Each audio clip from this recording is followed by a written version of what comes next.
बिस्मिल्लाहिर्रहमानिर्रहीम कि जिस तरह से हमने पहले इनको वॉर्न किया था कि ये इमरान खान हमारी रेड लाइन है, मगर इन्होंने जिस तरह से आज जो किया पूरे हकीकी आज़ादी मार्च के ऊपर, ये तो अल्लाह ताला बचाने वाली ज़ात है। और आज अल्लाह ताला ने हमारे चेयरमैन इमरान खान को एक नई ज़िंदगी दी, तो अल्लाह ताला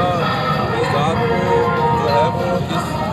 इमरान खान को आज ज़िंदगी दी। और देखिए जिस तरह से ये हकीकी मार्च जिस तरह से रवा दवा था और इस्लामाबाद की तरफ जा रहा था,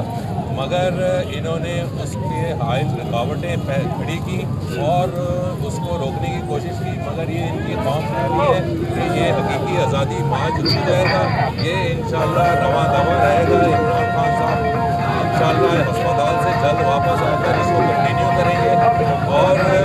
जिस तरह से इनको खौफ में मुब्तला हैं ये लोग कि अभी हम इलेक्शन करा देंगे तो इलेक्शन कराएंगे तो इंशाअल्लाह 2/3 अक्सरियत से इमरान खान पाकिस्तान तहरीक इंसाफ इस मुल्क में दोबारा इक़्तिदार में आ जाएगी इंशाअल्लाह।